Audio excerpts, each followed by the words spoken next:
Ladies and gentlemen, welcome back to Samuel Adams Returns. Those anti-federalists, oh boy, did they ever get it predictably correct. And this is Tom Navolis, your host. So delighted to have you back with me again this week. It's just been a most interesting week, as we all know. And we saw what happened this past Tuesday. We knew that everything has become so politicized that you wonder what in the world is going on. Well, I'm going to help you with that. You see, it's been going on for well over 100 years. You just did not see it take effect in the manner that it did. But it happens to thousands and tens of thousands of people every year, if not more. And yes, it could very well happen to you or I. What happened to President Trump? Yes, he was indicted. In today's program, I'm talking about Sobolev and Kozak, who I've talked about many times in the past, and how using the law and indictment in the people's democracy. And we're going to talk about that whole people's democracy as we go through, because it's important to understand that what is most feared right now is the success of those that for over 100 years have been working to turn this nation into a constitutional parliamentary, yes, constitution parliamentary democracy. And they have succeeded. Now, we'll get to some of that parliamentary portion that is now trying to be recaptured by the Republican House of Representatives, and they have a difficult job ahead of them because we can see the evils of how even parliamentary procedure can take and turn liberty on its head. Because once it's controlled, many things can happen. So I wanted to take and really start out today as we look at how we're using law against the nation. And the fact that it was predicted. It was predicted to take and use law to destroy the Constitution. I know so many people have gone, Tom, no, that just hasn't happened. No. Well, we're going to talk about not just law, both at the federal and state and local levels, but more so bureaucracy, the bureaucratic rule-making machine that is there, in place. And you can go to your notes at samueladamsreturns.net and see a link to a little bit more on the history of the bureaucracy that has been instituted in these United States. Now, you remember that the Constitution did not allow for a lot of agencies. The Constitution was very limited on federal power because the expectation was all of the rest of the mechanisms of governing would be where? In the states, in a federated republic or a federation of republics. Every state is supposed to be its own republic. And the Constitution brings the states together under federalism. But we don't have that anymore. We really lost it with the 17th Amendment and through a number of court cases and in particular the various bureaucracies. So before we get into more of Kozak and Sobolev, I want to take and read you this from Brutus. And let this sink in. I'm going to read it slow so it really sinks in and you understand now and going forward that we were warned. Brutus, essay number 5. And this is just an excerpt of it. To detail the particulars comprehended in the general terms, taxes, duties, imposts, and excise would require a volume instead of a single piece in a newspaper. You see, he was talking about that section of the Constitution where it allows Congress to do all that. Taxes, duties, imposts, excise, and in that, in setting up bureaucracies, which he didn't even really look at except later in this paragraph, we're talking about bureaucracies, rulemaking, as well as what? The penalties by those bureaucracies that those rules take and will affect you. And we'll talk of a particular case in that a little bit later. And actually it was a liberal that wrote the particular article that's there in your references. So it goes on. Indeed, instead of taking and being able to keep all of that information, all that taxes, all those legislations just on a single piece or in a piece of newspaper, it's going to take volumes. So go look at the U.S. Code now. Go look at all of the rules and bureaucratic penalties in every bureaucracy. That's at the federal level. And then go look at it at the state level. You are already and have been, for all of us that are alive right now, my dad's turning 95, and even him, have been living in tyranny for well over 100 years. As this continues, indeed, it would be a task far beyond my ability, and to which no one can be competent unless possessed of a mind capable of comprehending every possible source of revenue. For they extend to every possible way of raising money, whether by direct or indirect taxation. I have to interrupt as we go. I'm sorry. But that's the IRS. You got all these mindless minds thinking of every possible way to source the revenue, and all the bureaucrats thinking of every possible way to source the revenue. Well, Brutus continues in his writings. Under this clause may be imposed a poll tax, a land tax, a tax on houses and buildings, on windows and fireplaces, on cattle, and all kinds of personal property. It extends to duties on all kinds of goods to any amount, to tonnage and poundage on vessels, to duties on written instruments, newspapers, almanacks, and books. It comprehends an excise on all kinds of liquors, spirits, wines, cider, beer, etc. How many times have I talked about that before? And indeed takes a duty or excise on every necessary or conveniency of life. Boy, was he being predictive? Whether of foreign or homegrown or manufactory.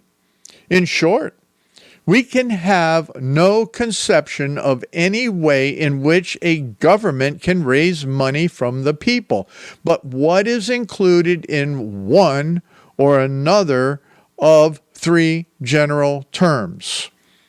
We may say then that this clause commits to the hands of the general legislature every conceivable source of revenue within the United States.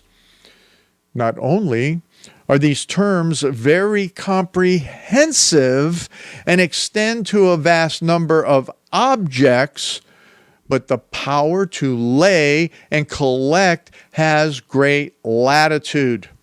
It will lead to the passing of vast number of laws which may affect the personal rights of the citizens of the states, expose their property to fines and confiscation, and put their lives in jeopardy. It opens a door to the appointment of a swarm of revenue and excise officers to prey upon the honest and industrious part of the community, eat up their substance, and riot on the spoils of the country. Wow. Let's see. The Democrats passed a bill that allows for 87,000 additional IRS agents. So a swarm of revenue and excise officers, and that are government funded, be they federal or your state enforcement officers, especially on your liquor and different commodities that states put into regulation and rules. They have enforcement officers as well. We just went through a process, and the Ohio State Legislature just put in for the Ohio Agriculture Department where, because whatever reasons, for safety, is that they can now come and look at your farms in such a manner as to how you grow, especially lettuce, which we know is problematic, but most of that's the lettuce that comes from Mexico in the Southwest, and protect all the citizens against what? And have fines and levies and taxation that goes along with everything. Well, there's a little story that just real quick in these last couple of minutes that is appropriate to this in the very moment, if you will. It was interesting to me, and this is in the Yale Law Journal, and this is The Punishment Bureaucracy, How to Think About Criminal Justice Reform. Well, it's more than that. And this was written in volume 128 between 2018 and 2019. So here we have it, is that on January 26th of 2014, Charnel Mitchell sitting on a couch with her 1-year-old daughter on her lap and her 4-year-old son to her side. Armed government agents entered her home, put her in metal restraints, took her from her children, and brought her to a Montgomery City jail.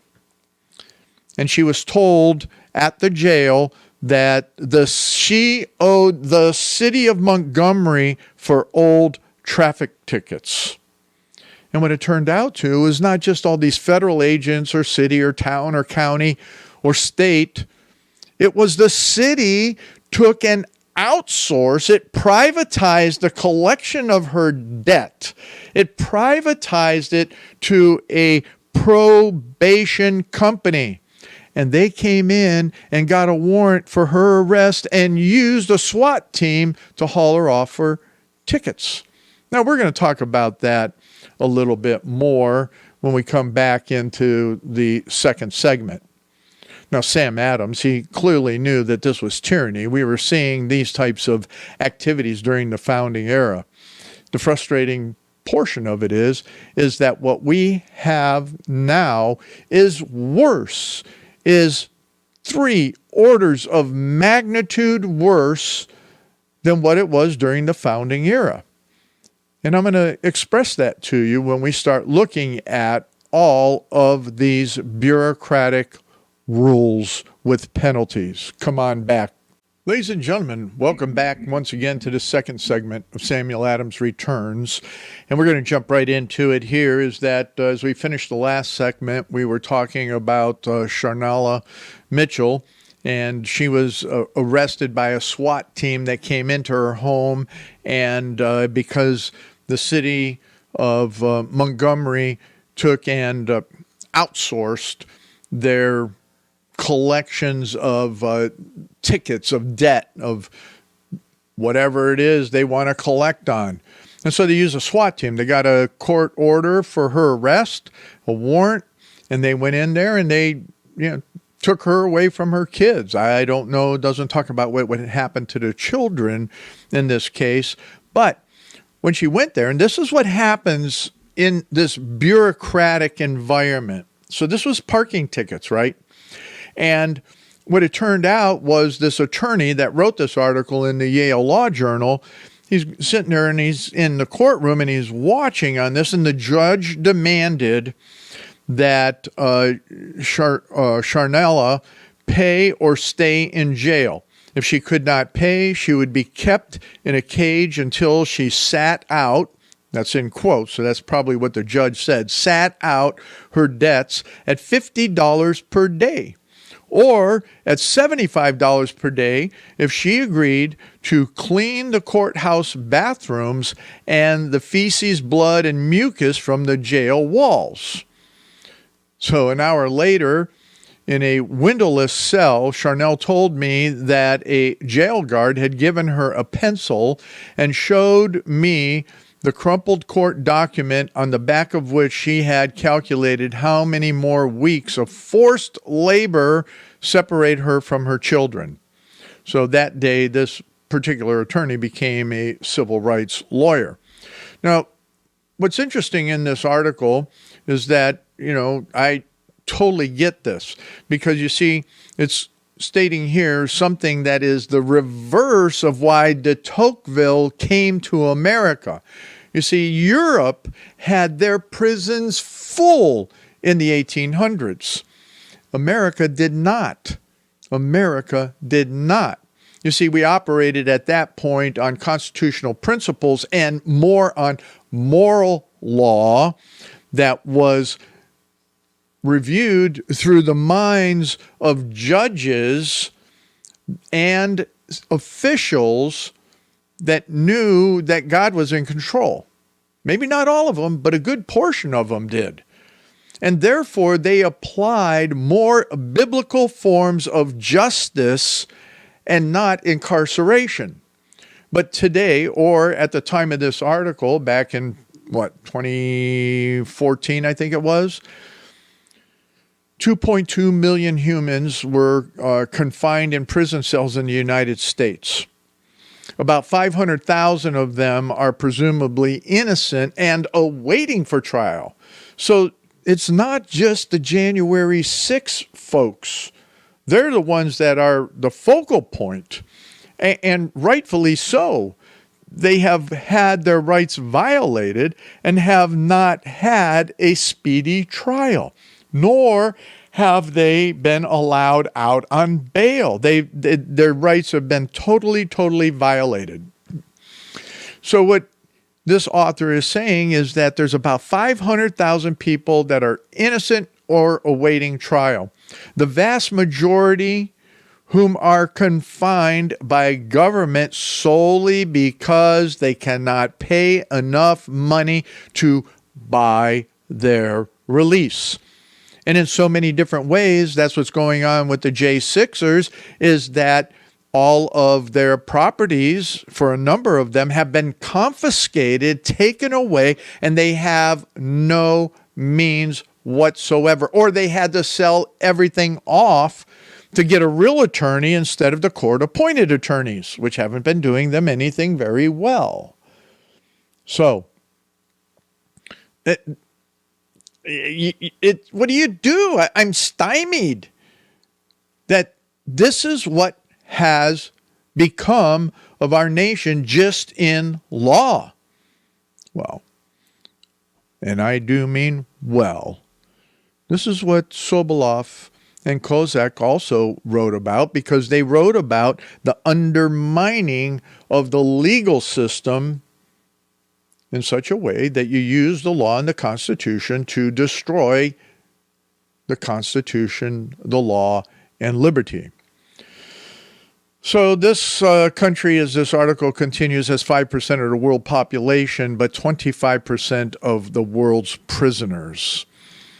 So when he goes through all of this, he just continues on that at least another 4.5 million people are under government control through probation and parole supervision. Between 80 to 90% of the people charged with crimes are so poor that they cannot afford a lawyer. We look at it and we say, well, you know, they're the ones that have been in these criminal situations and blah, blah, blah, blah, blah. Well, that's a whole bigger picture. That is a big picture. You can lay that baby right in the lap of the old President Clinton and what he did with Cloward Piven and the destruction of our, in the reform, or I call it the destruction of our social system. That's a big feeder into these problems, but at the same time, a lot of what is going on here then becomes bureaucratic insanity. So let me take you to that, just real quick. I'm going to take you to another article that is very, very interesting, and this one here is out of CBN, that's the Christian Broadcasting Network. And this was back in 2022 when this article was written. Now, I have personally seen the the bureaucratic overreach happen for over 40 years. And in the different areas that I've lived, both at the state and mostly, and especially at the federal level. I'm frustrated with all of this because the politicians say they're going to do bureaucratic reform and they never do. In fact, we're going to get to a GAO article where, once again, just as I brought to you a week or two ago, that Congress does nothing with these corporations, government corporations. They do nothing with these bureaucracies. We are seeing the oversight committees in the Republican House challenging now a number of the bureaucracies, but these bureaucracies have become living entities unto themselves that are empowered to a degree that's why President Trump was indicted, because he was going after these bureaucracies and trying to pare them back, which is the absolute constitutional right of the president, because he is over the administration. Oh, the bureaucracies. Well, this article, 300,000 plus criminal regulations is enough already. Supreme Court puts brakes on bureaucratic overreach. Not enough. Not hardly. It's a joke. They don't listen.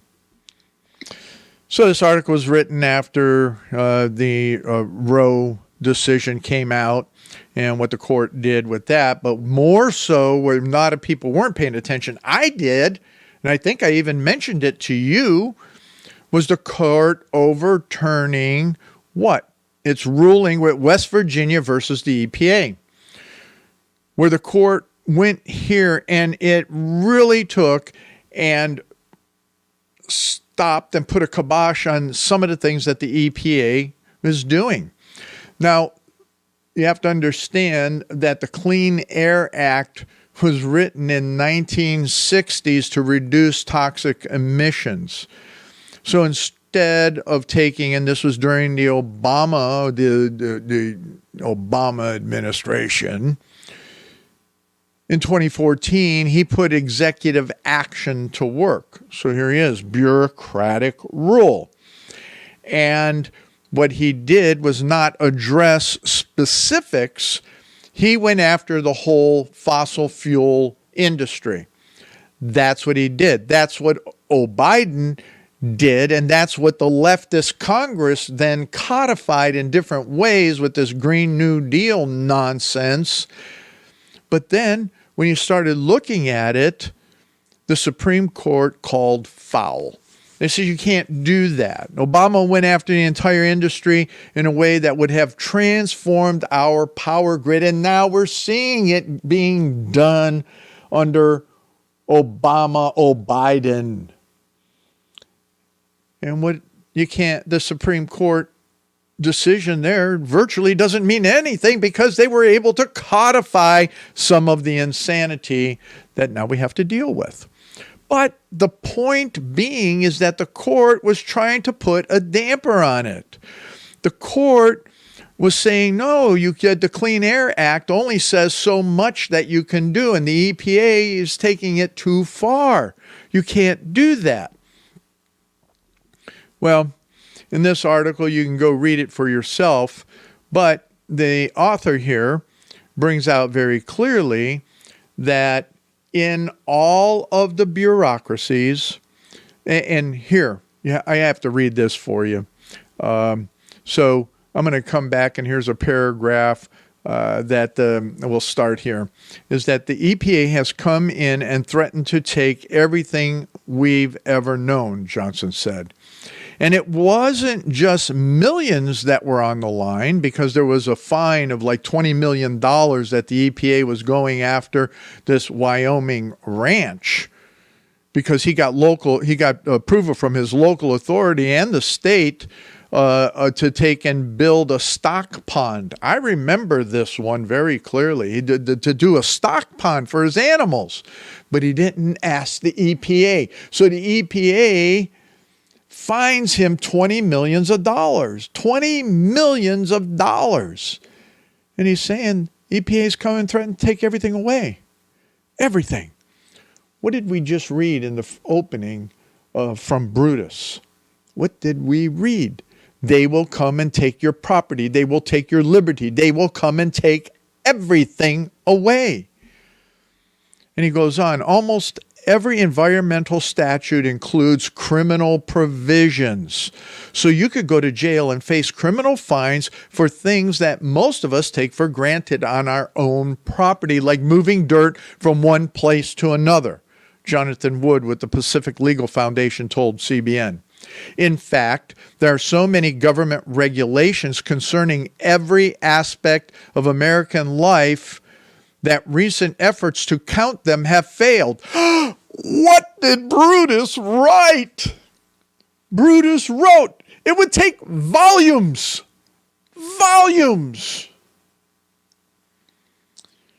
I've seen the estimate of at least 300,000. It's probably more like 400 to 500,000 regulations that carry criminal penalties, said John Malcolm, Vice President of the Institute for Constitutional Government and Director of the Meese Center for Legal and Justice Studies at the Heritage Foundation. Back in 2010, I did a lot of research on this when I was taking and prefacing the audio version of Bastiat the Law. And in there, I noted very well that the laws and regulations with penalties are uncountable. And that the Justice Department and all these entities only focus on those that they want to focus on so that they can keep their statistics up in certain areas. And then they ignore the rest. Wasn't it amazing then that the indictment for Donald Trump would be on tomfoolery? But pay attention. This is what is there. Bureaucratic rules and regulations with penalties, and then the laws on top of that, both local, state, and federal. Ladies and gentlemen, these are the types of things that Sam Adams and our founding fathers revolted against. But we're not smart enough as they were. So come on back for the third segment.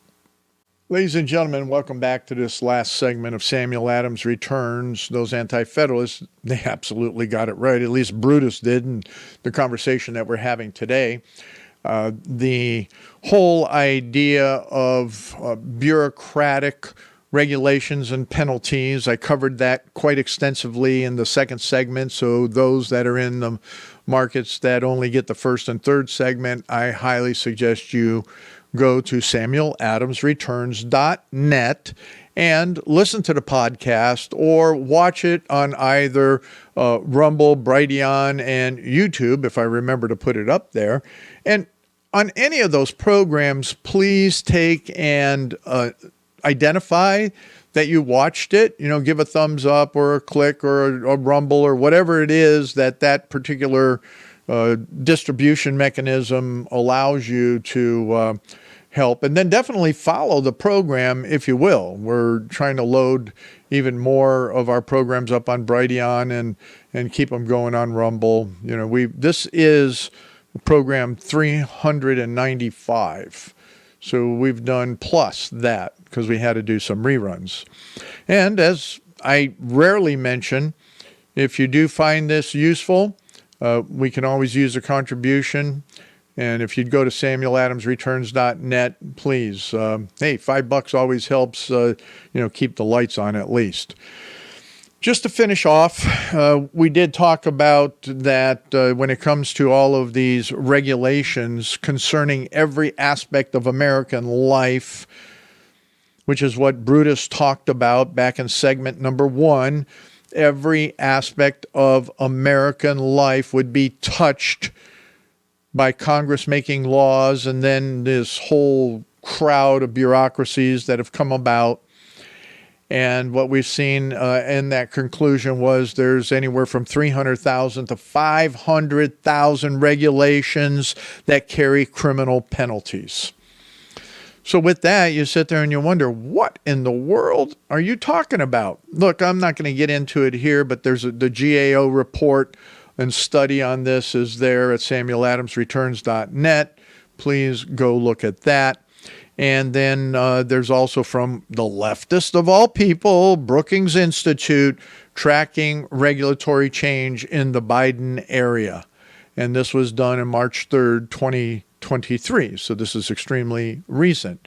You could go look at that one. I necessarily don't agree with anything there at Brookings because they are so leftist, but you can go see what they have and the different links that they've put in there on all the different regulations that have been happening and what's been changing in that regard.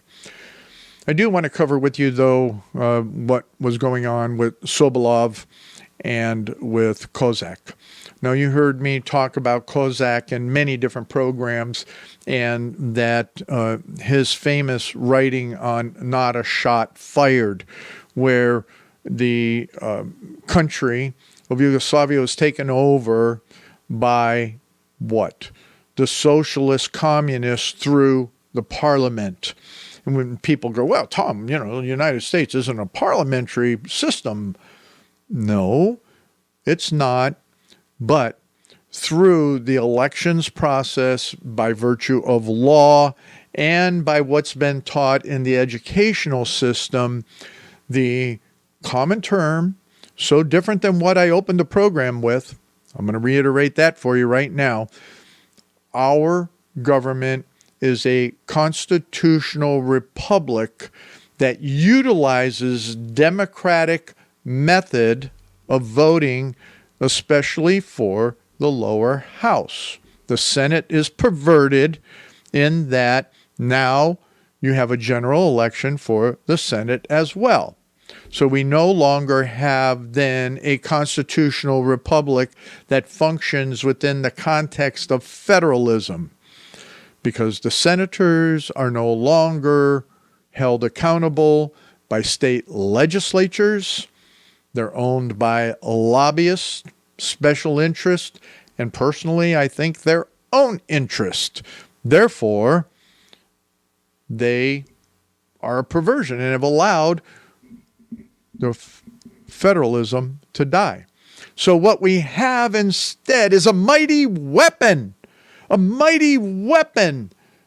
that none other than Sobolev was talking about. Sobolev, and I'm sorry, I'm going to start with Kozak instead.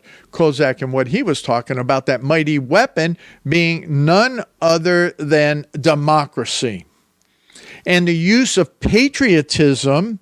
So when we hear now in our present time that the left talks about patriotism, when you have Biden talking about patriotism, Pelosi talking about patriotism, when you hear all of the every degenerate, anti-God, anti-Constitution person talking about patriotism of our democracy, they all believe they're patriotic, and they are, to a democracy, not to the republic. So Kozak, I get the two mixed up sometimes, they're so close, but Kozak writes it this way. He goes, "It is a great, one may say, exceptionally favorable circumstance for the socialist revolution in the present situation that patriotism," quote, "one of the feelings most deeply rooted in the people," end quote, "leans on the needs socialism in the struggle against imperialism for national interest. In this way, patriotism and democracy have become mighty weapons of the workers' class in the present time, and step by step, they bring masses of new allies to the worker class because they're patriotic. Patriotic. And this is in the article that's there at samueladamsreturns.net on how Parliament can play a revolutionary part. And the Parliament this time is what? Are those that have been elected that are socialist and communist and godless leftists that are in every level of government that always talk about democracy. And therefore, the way that they use our established form of government and parliamentary procedure, what they do is they do that to win decisive majorities by looking at what does a state legislature look like? What did the House of Representatives look like at the federal level until recently? What about the Senate? So all of that is in such a manner to win decisive majorities and to change it all, from an organ of the bourgeoisie to an organ of power for the democracy of working people. And what do you see out there? And this is the revolution. This is the socialist revolution, as he talks about. Kozak does. And in that, what we're seeing is all of these perverse groups of people who are patriotic to their causes, patriotic to their socialism, patriotic to their Satanism, patriotic to their godless destruction of constitutional rule of law. Well, let's go to Sobolev, since I keep talking about him, and let's look at the people's democracy as a form of political organization of society. And this was from a lecture back in 1952 in Moscow Committee and the Moscow Providential Committee of the Communist Party of the Soviet Union in the Bolshevik.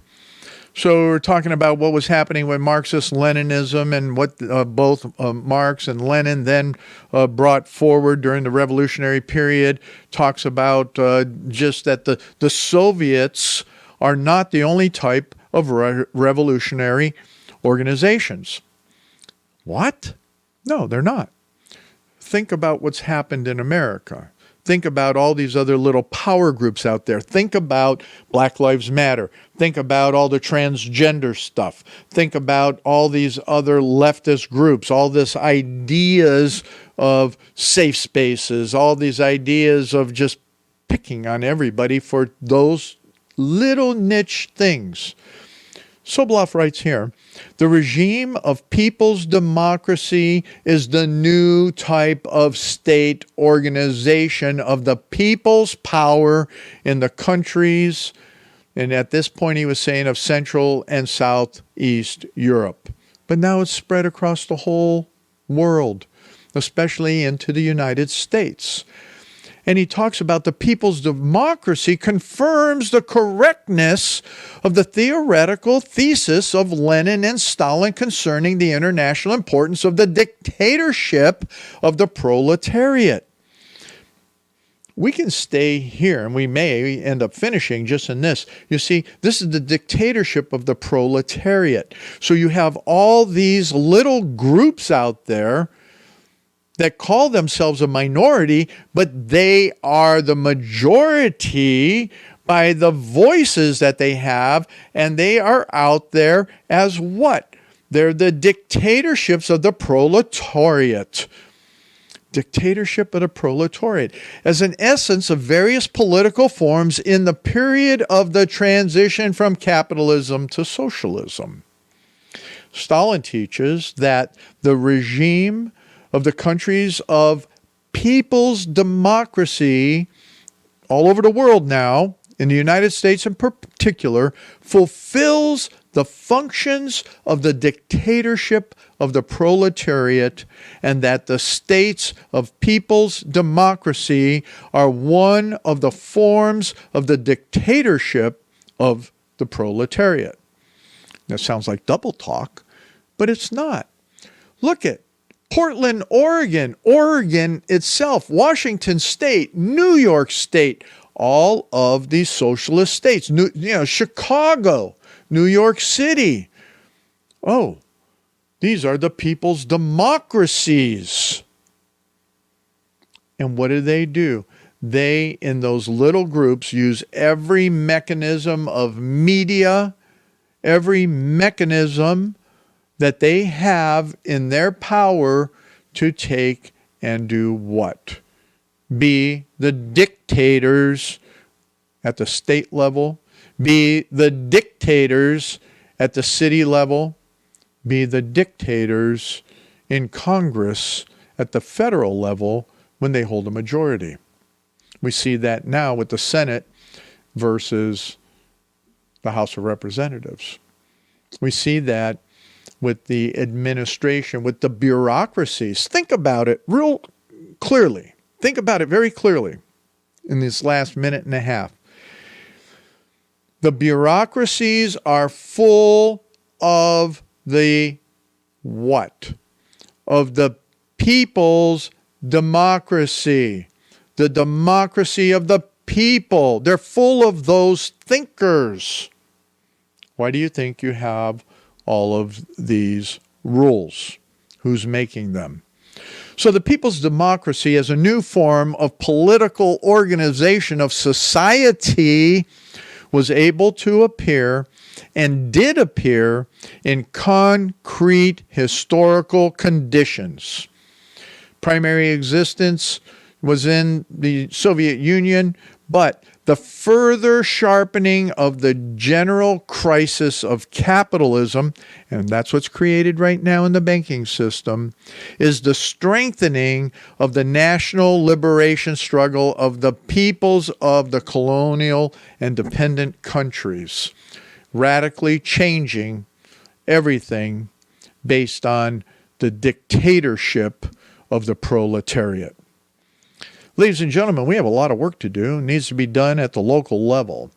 I highly suggest that you take and do become involved in one way or another.